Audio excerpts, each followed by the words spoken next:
Genial smart news channel के studio में आज विशिष्ट व्यापारी सम्मान, विशिष्ट नागरिक सम्मान के तहत इस कार्यक्रम का आयोजन किया जा रहा है। और आज के हमारे विशिष्ट अतिथि हैं डॉक्टर माला गुप्ता जी और ऋतु गोयल जी। मैं अलका जी से निवेदन करूंगा कि माला पहना के आज के हमारे विशिष्ट अतिथियों का स्वागत करें। और पूनम तिवारी जी से भी रिक्वेस्ट करूंगा कि वो ऋतु जी का माला पहना के स्वागत करें।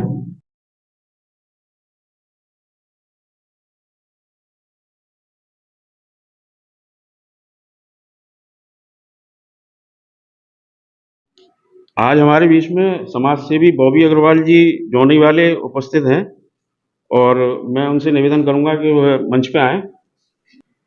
मैं डॉक्टर माला गुप्ता जी से निवेदन करूंगा कि वह बॉबी अग्रवाल जी जौनई वाले उनको समाज सेवा के लिए श्री राम सेवा समिति के अध्यक्ष, संस्थापक अध्यक्ष, उनको सम्मान पत्र देकर सम्मानित करें।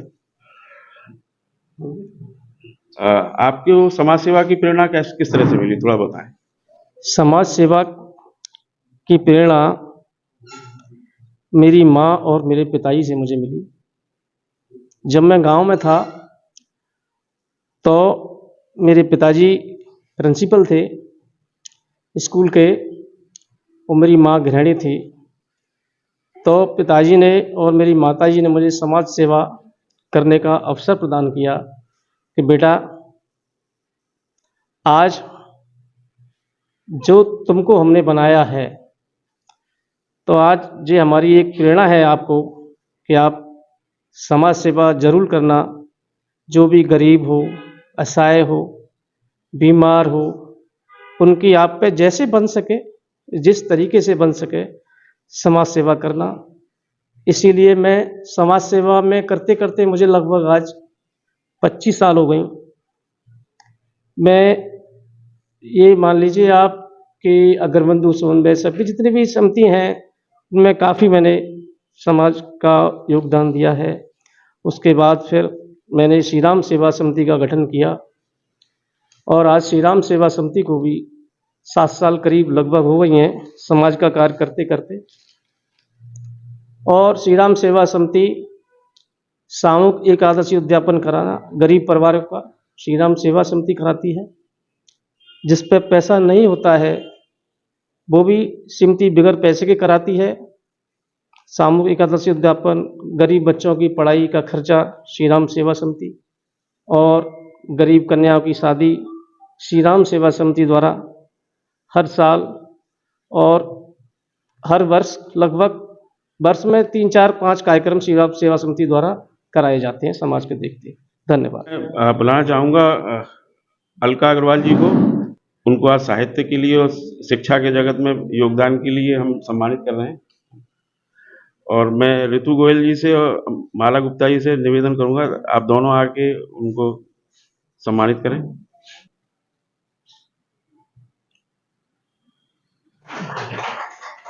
अलका जी, आप साहित्य के क्षेत्र में बहुत दिनों से काम कर रहे हैं और समाज सेवी भी हैं, तो हम आपसे निवेदन करेंगे सबसे पहले तो थोड़ा समाज सेवी के तौर पे आप काम करें, उसके बारे में थोड़ा बोलें। और साहित्यकार के तौर पे एक सबसे आपकी जो पसंदीदा रचना हो वो एक जरूर सुनाएं। धन्यवाद कमल भैया। जो आप एक कार्यक्रम कर रहे हैं और शहर के हर वर्ग को लेकर जो एक उसके अंदर उत्साह वर्धन कर रहे हैं वो वास्तव में काबिले तारीफ है। और जैसा कि आपने कहा कि मैं शिक्षिका भी हूँ, कवियत्री भी हूँ और उसके अलावा जो भी बन पड़ता है उतना करती हूँ, ज़्यादा तो नहीं कर पाती हूँ सामाजिक क्षेत्र में। तो मैं शिक्षिका हूँ, मैं साइंस और मैथ पढ़ाती हूँ। मैं सरकारी स्कूल में शिक्षिका हूँ। और जहाँ तक कविता लिखने की बात है वो बीज मेरे माँ और पिता उनकी वजह से मुझ में ये बीज आया लिखने का। क्योंकि जो मेरी माँ है वो शुरू से उन्होंने हिंदी इतनी अच्छी पढ़ाई मुझे कि हर एक शब्द के कम से कम 50 अर्थ, तो वो कहीं ना कहीं दिमाग में बचपन में कहते हैं, ये कहा जाता है कि 5-6 साल की उम्र तक आप जितना ज्ञान अर्जित करते हैं वो आपकी सारी उम्र काम आता है। तो उस समय का जो ज्ञान है वो अब काम आ रहा है। और पिताजी का इसलिए रहा योगदान कविताओं के क्षेत्र में कि जब मैं 7th क्लास में थी तब टीवी पर बहुत बड़े बड़े कवि सम्मेलन आया करते थे, जिसमें हरिओम पवार जी, जैमिनी हरियाणवी जी और भी बड़े बड़े कवि, जब वो बोलते थे तो हमारे पापा हमें बिल्कुल चुप करा देते थे, चुप चुप चुप चुप। तो हमें लगता था हमारे पापा जो है बहुत अच्छी चीजें सुन रहे हैं।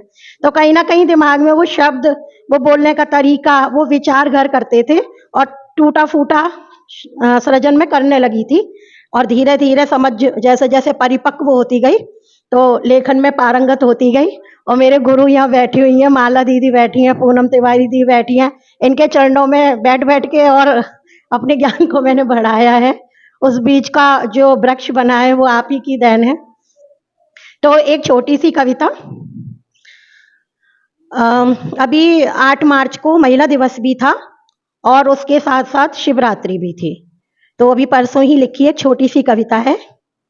जी हाँ मैं स्त्री हूँ, जी हाँ मैं स्त्री हूँ, मैं स्त्री अपने त्राह पर धारती हूँ त्रिशूल महादेव का, अपने आदेश से साधती हूँ तपस्या महादेव की, अपने त्राह की मात्रा ई से बनाती हूँ ईश्वर महादेव को। मेरा अस्तित्व समाप्त होते ही हो जाएंगे अस्तित्वहीन महादेव भी, मेरा अस्तित्व समाप्त होते ही हो जाएंगे अस्तित्वहीन महादेव भी। और 2 पंक्तियां हम सब महिलाओं के लिए कि श्वेत श्याम सी इन आंखों में, श्वेत श्याम सी इन आंखों में हर सपना रंगीन है, और केस चलेगा इन आंखों पर जुर्म बड़ा संगीन है, जुर्म बड़ा संगीन है। धन्यवाद। बहुत बहुत धन्यवाद। आज की हमारी विशिष्ट अतिथि माला गुप्ता जी, कृपया मंच पे आएं। आप वैकुंठी देवी में प्रोफेसर से रिटायर हुए हैं और वरिष्ठ साहित्यकार हैं आगरा के, बहुत नाम है आपका साहित्य के क्षेत्र में बड़ा। और मैं निवेदन करूंगा अलका अग्रवाल जी से और ऋतु गोयल जी दोनों से कि वो उनको सम्मानित करें विशिष्ट नागरिक सम्मान से।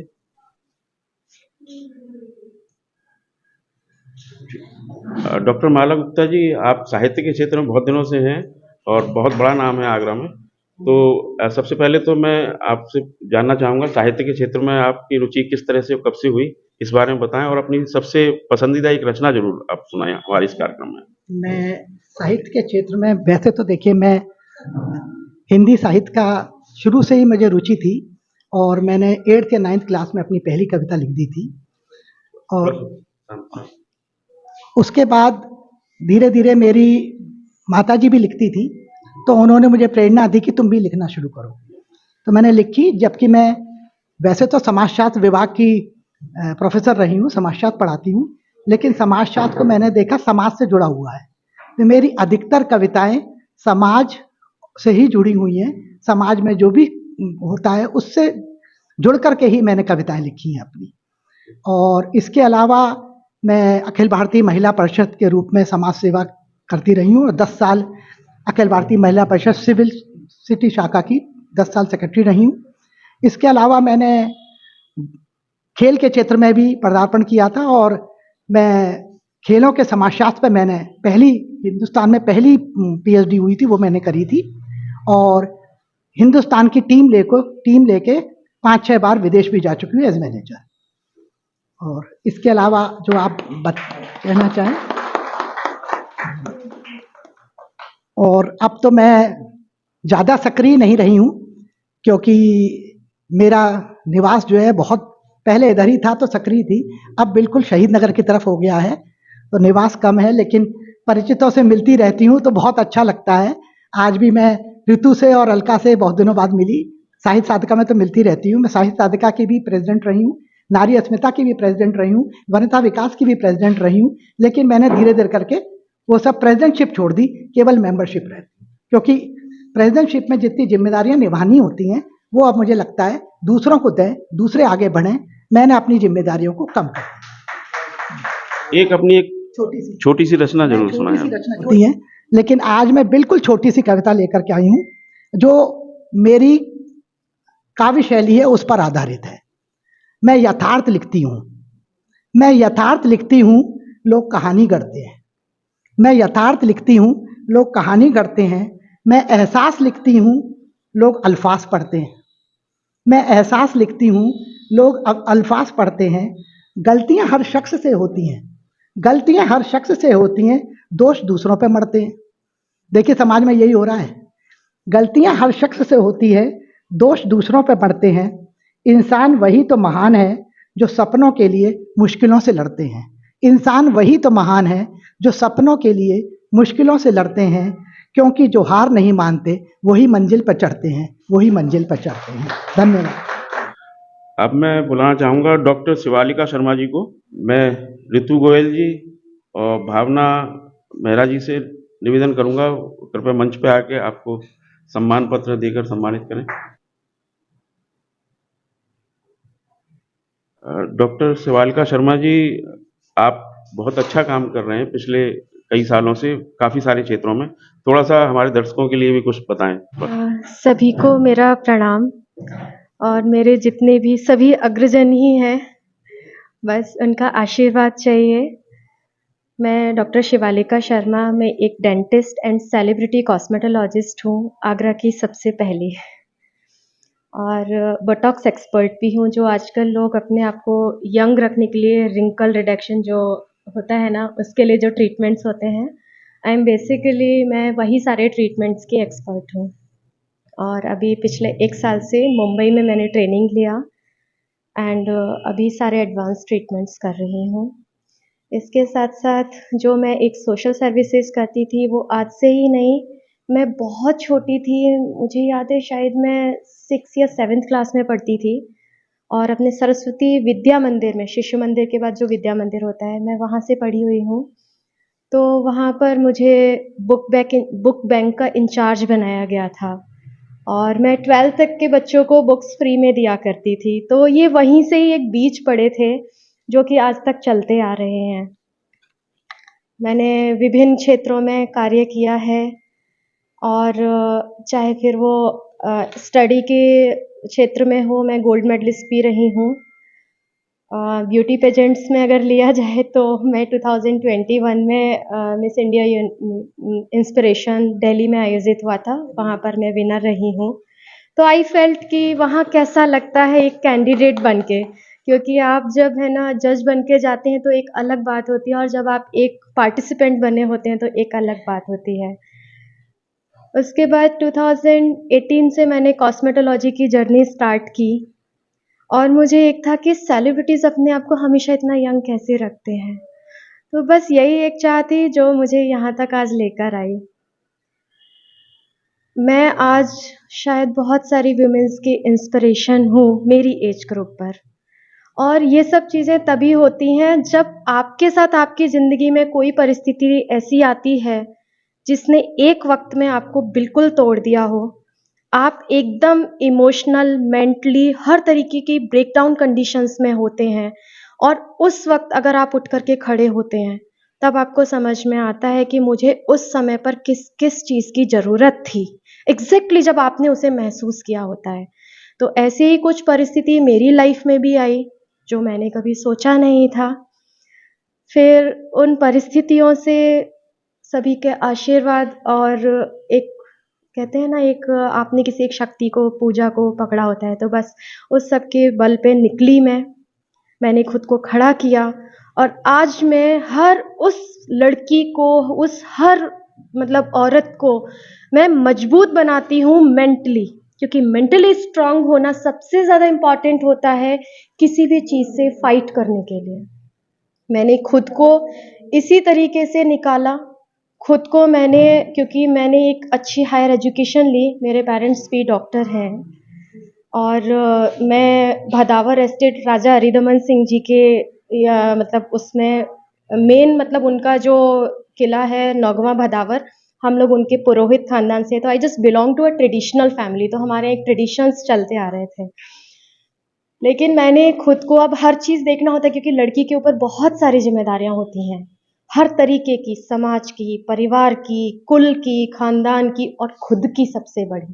तो हर चीज़ को लेके चलना होता है। मैंने उन सबको देखा, आगे बढ़ी और आज मुझे अच्छा लगता है कि मैंने कुछ काम किया। मैं अभी एक मतलब कोविड-19 के दौरान भी मैंने एक कैंपेन चलाया था जब सब लोग घरों में बैठे हुए थे। तब कोई भी किसी के यहाँ जाता नहीं था, उसको डर लगता था कि कोविड हो जाएगा उसको। मेरी भी ड्यूटीज़ लगती थी, मैं जाती थी एंड मैंने drinking water awareness program start किया एंड जो लोग बाद में रिकवर नहीं कर पा रहे थे, वो सिर्फ़ water therapy, different water therapy से उनको मैंने मतलब 15-15 दिन में रिकवर किया और आज वो नॉर्मल है, उन्हें कोई प्रॉब्लम नहीं है। Thank you so much. बहुत बहुत धन्यवाद आपका। अंजना आसीजा से निवेदन करूंगा कि वो कृपया मंच पे आएँ। दीप्ति जैन जी से मैं रिक्वेस्ट करूंगा और आभा जैन जी से कि वो अंजना आसीजा जी का सम्मान करें, सम्मान पत्र देकर। बहुत बहुत धन्यवाद आपका। मैं आज के प्रोग्राम के लिए कहूँगा 2 शब्द कहें। थैंक यू चार जी। मेरा बुटीक है, आप सबको मेरी तरफ से नमस्ते। और आज 19 साल हो गए, उसकी एनिवर्सरी है मेरे बुटीक की, प्लस मेरी भी एनिवर्सरी है, 39 कंप्लीट हुए और अभी फोन आया है बेटे का, पार्षद जी आए हुए हैं मेरे घर, मेरा मतलब गुलदस्ता देने के लिए। तो मैं ये चाहती हूँ कि हम सब लेडीज को खड़े होके, एक तो जेंट्स के साथ कदम से कदम मिला के चलना चाहिए, ताकि गृहस्थी का जो भार है एक पे ना पड़े, मिलजुल के सब करें और आगे बढ़ें। दूसरी बात, सबको एक ऐसी संस्था से जुड़ना चाहिए जो अनाथ बच्चों का पालन पोषण करें, गरीब लड़कियों की शादियों में सहयोग दें, बेटी बचाओ अभियान चलाएं। मेरी सबसे रिक्वेस्ट है, आप सब थोड़ा थोड़ा निकाल के कुछ ना कुछ किसी की मदद करें। और मैं तो 3-4 संस्थाओं से जुड़ी हुई हूँ और मैं ये काम करती हूँ और बड़े मन से करती हूँ। अभी भी सुबह एक गरीब लड़की की शादी थी, हम सब ने मिलकर दहेज दिया है, उसको हल्दी लगा के उसका स्वागत किया है और वो बाहर गई है दिल्ली, उसकी शादी है। Thank you. अभी मैं आभा जैन जी से निवेदन करूंगा, कृपया वहाँ आएँ। ऋतु गोयल जी और अलका अग्रवाल जी से मैं निवेदन करूंगा कि आभा जैन जी का समाज सेवा के लिए, कार्यों के लिए उन्हें सम्मान पत्र देकर सम्मानित करें। आज के कार्यक्रम के लिए आप कुछ 2 शब्द कहें। आप समाज सेवी हैं, समाज सेवी कार्यों से जुड़े हुए हैं। सबको नमस्कार।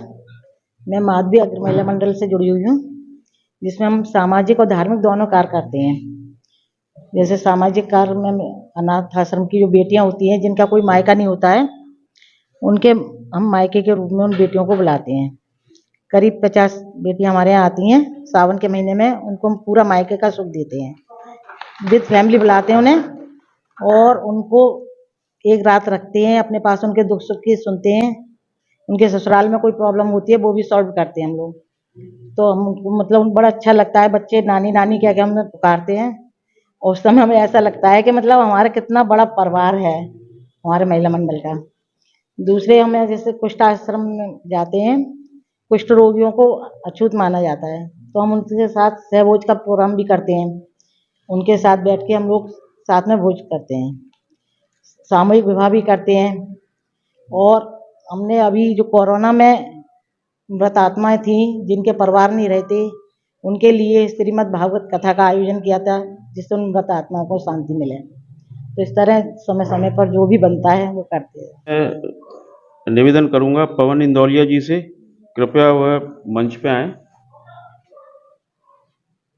हमारे साथ पवन इंदौलिया जी हैं, जो कि समाज सेवी कार्य कर रहे हैं इस समय। इंदौलिया जी, आप समाज सेवा कब से कर रहे हैं और आपको प्रेरणा किस तरह से मिली, थोड़ा सा हमारे दर्शकों के लिए बताएं। मैं पार्टी से अध्यक्ष हूँ, अपनी किरावली साइड से पूरा अपना क्षेत्र आता है उसमें, वहाँ से दोबारा पार्टी का अध्यक्ष हुआ हूँ भारतीय जनता पार्टी से। और समाज सेवा क्या है कि आज से लगभग 9 साल 10 साल पहले राष्ट्रीय स्वयंसेवक संघ से मैं सर्वप्रथम मैंने वहाँ से शिक्षा ली और संघ में मैंने रहकर बहुत सारी चीज़ें सीखी और हमें एकजुट होकर अपने जो समाज के लिए कार्य करने होते हैं वो मैंने वहाँ से सीखा। उसके बाद में भारतीय जनता पार्टी में मुझे आने का अवसर मिला। इसके एक अध्यक्ष पद के रूप में, या भी हम भी कोई भी जनप्रतिनिधि बनते हैं या कोई पद हम लेते हैं, तो इसके द्वारा हमें जनता में सेवा करनी चाहिए, ना कि अपनी व्यक्तिगत सेवा करते हैं लोग, वो नहीं करना चाहिए। हमें जनता के बीच में सेवा करते हुए रहना चाहिए, जिससे कि हमें ये रात को घर में सोएं और अपने आँख में सोचें अपने आप में, तो हम ये सोचें कि हमने आज के दिन में किसकी दुआ ली और किसकी बद्दुआ ली। हमें बद्दुआ तो लेनी नहीं है, हमें अगर समाज सेवी करनी है, समाज सेविका हमारा नाम है या समाज सेवक हैं हम, तो हमें समाज के लिए कुछ करना है। लोग क्या करते हैं, जनप्रतिनिधि बन गए, अपनी कोई भी सत्ताधारी पार्टी का अध्यक्ष का पद ले लिया, कोई भी हमने पद ले लिया, उसके बाद में हम क्या करते हैं, गरीबों को सताते हैं, नाजायज काम करते हैं, प्रॉपर्टी को घिरना करते हैं। ये नहीं, उसके पीछे समाज सेविका लगाना गलत है। हमें समाज सेवा करनी है तो समाज के लिए वास्तव में सेवा करना ही समाज सेविका का नाम होता है। अब मैं बुलाना चाहूँगा भावना दीपक मेहरा जी को मंच पे। साहित्यकार के तौर पे एक बहुत ही जाना पहचाना नाम है, और मैं निवेदन करूँगा अलका अग्रवाल जी से और दीप्ति जैन जी से। भावना जी, आप थोड़ा सा बताएं साहित्य का आपका सफ़र किस तरह शुरू हुआ, और एक अच्छी सी आपको जो सबसे बेस्ट लगती हो आपकी लाइफ की, वो रचना हमें जरूर सुनाइए। बहुत बहुत धन्यवाद मुझे यहाँ सम्मानित करने के लिए। आपकी जीनियल पत्रिका ये अच्छा कार्य कर रही है, तो उसके लिए मैं आपको बहुत बहुत धन्यवाद देती हूँ कि आज आपने यहाँ पर मुझे बुलाया है। साहित्यिक सफ़र, बचपन से ही मुझे कविताओं में बड़ा इंटरेस्ट आता था। जब भी नई किताबें आती थी तो सबसे पहले मैं उनकी कविताएं पढ़ के उन्हें याद कर लेती थी। तो उसके बाद मुझे लिखने का भी शौक हुआ। मतलब वो जो कवि इतनी अच्छी अच्छी कविताएं लिखते थे, तो उनके प्रति एक सम्मान का भाव अंदर से जागृत होता था, और लगता था कि इन्हें पढ़कर हमें इतना अच्छा लग रहा है तो हम भी कुछ ऐसा लिखें।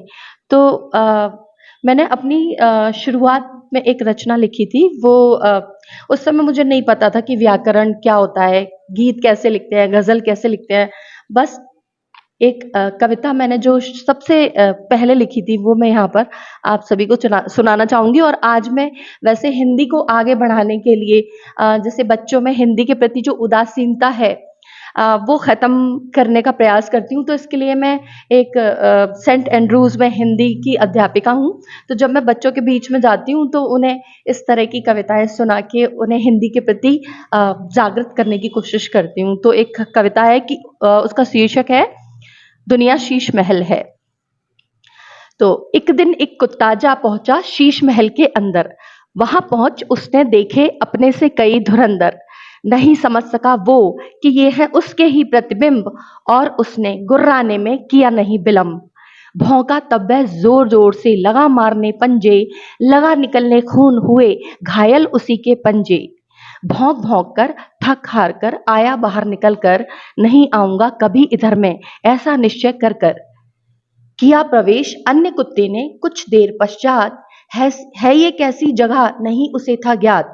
अपने इतने मित्र देख वह फूला नहीं समाया, और खुशी से भरकर उसने अपनी दुम को हिलाया। सब कुत्तों ने प्रत्युत्तर में अपनी पूंछ हिलाई। इसे देख कुत्ते के मन में खुशी और भर आई। भाग दौड़ में खेल कूद में बीत गया दिन सारा। कुत्ता बोला बाय दोस्तों, आऊंगा मैं दोबारा। तो अब सोचो उस शीश महल में ये कैसा जादू था। वहां पहुंचकर उन दोनों में एक खुश एक दुखी था। तो दुनिया भी एक शीश महल है जिसमें हम घुस आए, और यहाँ सबके चेहरों में अपने ही बिंब समाए। नफरत और दुख देकर उनको पाओगे तुम भी ये, प्यार और सुख देकर देखो देंगे तुम्हें खुशी वे। तो जो बांटोगे वही मिलेगा, दुनिया शीश महल है। हाँ ये सच है, बिल्कुल सच है, दुनिया शीश महल है। ऋतु गोयल जी से निवेदन करूंगा कृपया वह मंच पे आएं। मैं डॉक्टर माला गुप्ता जी से निवेदन करूंगा, और पूनम तिवारी जी से भी निवेदन करूंगा कृपया सम्मानित करें।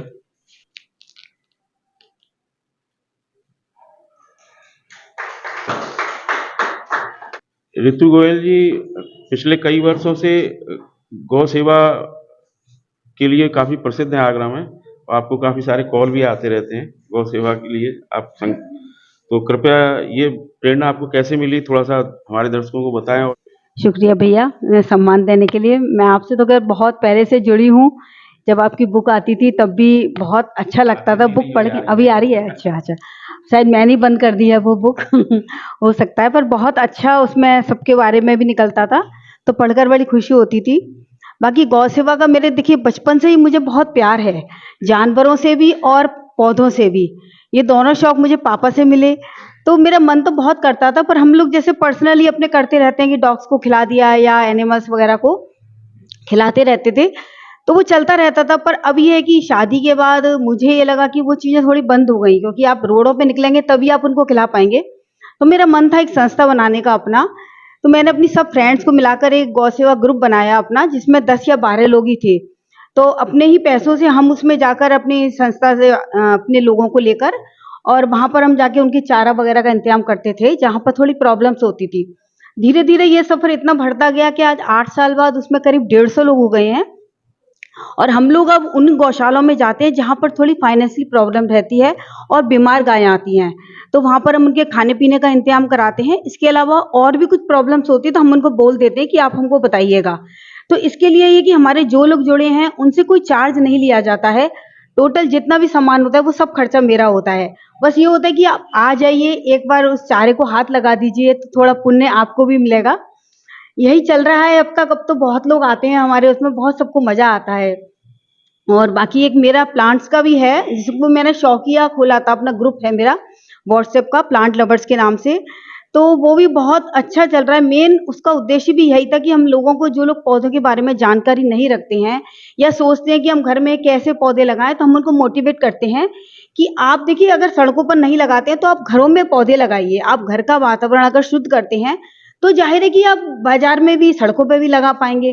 तो हम उनको जानकारियां देते हैं, कीड़े वगैरह लगते हैं उनके बारे में बताते हैं। तो वो भी एक छोटा सा ग्रुप है और बहुत बड़ा आज वो ले चुका है। और बाकी मैं राइटर हूँ, थोड़ा बहुत लिखती हूँ। बहुत अच्छा कार्य कर रहे हैं आप, और हम चाहेंगे आप आए हैं तो एक साहित्यकार होने के नाते एक रचना आप जरूर सुनाएं हमारे दर्शकों को। यहाँ ज्यादातर महिलाएं हैं तो महिलाओं के ऊपर ही एक अपनी सुनाती हूँ, बहुत पहले की लिखी हुई है। फक्र है मुझे कि मैं औरत हूँ, फक्र है मुझे कि मैं औरत हूँ, बस चेहरे पर चेहरा चढ़ाना मुझे नहीं आता। जी लेती हूँ कभी कभी खुद के लिए भी, जी लेती हूँ कभी कभी खुद के लिए भी, यूं पल पल में रंग बदलना मुझे नहीं आता। खामोश जिंदगी भी बोलती है मेरे लिए, खामोश जिंदगी भी बोलती है मेरे लिए, अहम के आसमां पर चढ़ना मुझे नहीं आता। सस्ते से उसूल और सीधी सादी जिंदगी है, सस्ते से उसूल और सीधी सादी जिंदगी है, दिलों को रौंद कर शासन करना मुझे नहीं आता। पुरुषों का समाज हो भले ही हो उनके बनाए नियम, पुरुषों का समाज हो भले ही हो उनके बनाए नियम, पर गलत के आगे सर झुकाना मुझे नहीं आता। पा लेती हूँ फिर भी अपनी मंजिलों को, पा लेती हूँ फिर भी अपनी मंजिलों को, कि शुक्र इबादत में अपने रब को भूलना मुझे नहीं आता। फक्र है मुझे कि मैं औरत हूँ, अपनी हस्ती पर गुरूर करना मुझे नहीं आता, अपनी हस्ती पर गुरूर करना मुझे नहीं आता। धन्यवाद। अब मैं निवेदन करूंगा भावना शर्मा जी से, वो कृपया मंच पे आए। दीप्ति जैन जी से निवेदन करूंगा मैं, सम्मानित करें।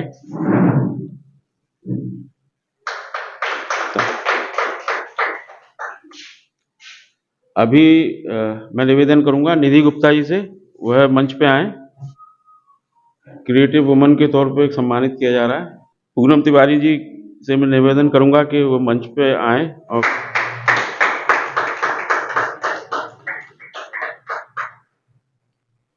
सबको नमस्कार। मेरा थोड़ा सा मैं कुछ बोलना चाहूंगी।